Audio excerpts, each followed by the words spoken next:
La plupart des cas de refus de visa de résident temporaire au Canada, c'est-à-dire visa étudiant, visa visiteur ou visa travailleur étranger, va toujours se tourner autour du motif ne montre pas des garanties de devoir retourner dans son pays à la fin de son séjour.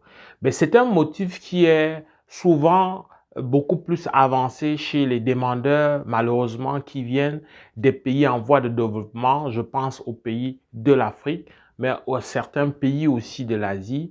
C'est un motif qui s'appuie essentiellement sur le fait, pour la plupart de ces agents-là, sur le fait que c'est des pays qui vivent des situations économiques difficiles, des situations politiques difficiles, et peu importe les raisons qui sont avancées, il y a de très fortes chances que pour la plupart de ces candidats, ils ne veulent pas retourner dans un pays dont les conditions de vie sont aussi précaires. Donc, dans ce contexte, ça rend la plupart des demandeurs africains notamment très fébriles. Mais je viens aujourd'hui avec une nouvelle qui va faire la différence, une nouvelle qui apporte de grands espoirs et qui doit te maintenir vraiment concentré sur ta procédure. À la faveur d'une rencontre que le premier ministre du gouvernement fédéral, c'est-à-dire la voix la plus autorisée au Canada, à la faveur d'une rencontre qu'il avait avec plusieurs étudiants étrangers, donc il a fait une annonce forte, mais une annonce qui venait après que des mesures et des instructions aient été données à son ministre de l'Immigration.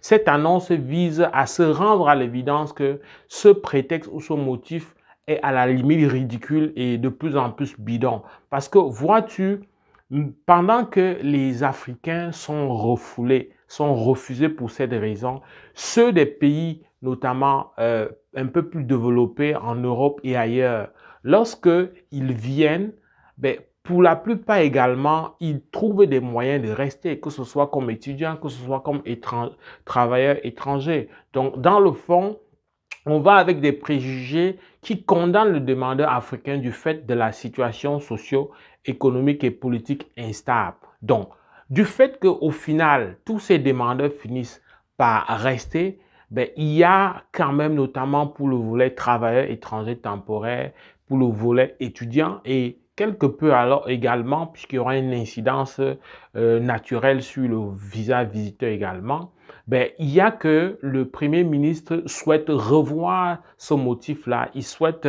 que ce motif-là soit de moins en moins utilisé parce que, à l'évidence, non seulement d'une part, le Canada a besoin de la main-d'œuvre, a besoin de beaucoup de bras pour pouvoir relever son économie, pour pouvoir faire en sorte que son tissu économique reste compétitif. Ben, en même temps, donc, il y a que finalement, ça, c'est très clair que c'est discriminatoire. C'est a posteriori discriminatoire parce que, vois-tu, ces demandeurs souffrent de ce qui ne dépendent pas d'eux, malgré leur bonne volonté, malgré toutes les raisons qu'ils vont avancer pour justifier le fait de leur retour. Alors, qu'est-ce que ça veut dire? Qu'est-ce que tu dois comprendre à travers ça, si je dois résumer? Mais ça veut dire que si tu te décourages parce que tu crains qu'on va te dire que tu ne vas pas rentrer, ben tu auras tort. Il y en a qui vont profiter. Cette mesure va prendre effet, va commencer à connaître ses premiers résultats dès 2023. Donc, lorsque tu vas faire ta lettre d'explication, ben, tu vas continuer à chercher à justifier ton retour, comme tous ceux à qui on donne le visa, ben, justifient et qui finissent par ne pas retourner. Tu vas le faire, mais tu vas surtout travailler l'aspect de la preuve financière. Ça va être davantage le fait donc de travailler ça. Parce que si tu travailles ça, il y a de fortes chances que dans les semaines et les mois à venir, tu puisses enfin voir ton rêve se réaliser. Donc, arrête de penser que ça, c'est un prétexte, que ça va continuer à être comme ça. Parce que très clairement, c'est une mesure qui est en train d'être remise en cause par tout le monde. C'est une mesure hypocrite, c'est une mesure inefficace, c'est une mesure à tête chercheuse et qui empêche et qui prive le Canada, voilà, des bras, des excellents bras venant, par exemple, de l'Afrique, pour ne prendre que le cas qui m'intéresse particulièrement. Donc, continue à travailler sur ta procédure, continue à voir toutes les pistes et fais-toi accompagner au besoin parce que c'est sûr qu'il y a tellement d'éléments, de règlements, de lois qui chevauchent ensemble, qui font que si tu ne t'y prends pas bien, ben, ça va non seulement te prendre du temps, mais ça peut compromettre dans ta procédure. Donc, on reste concentré, on se dit il y a de grandes chances, il y a de belles choses qui arrivent.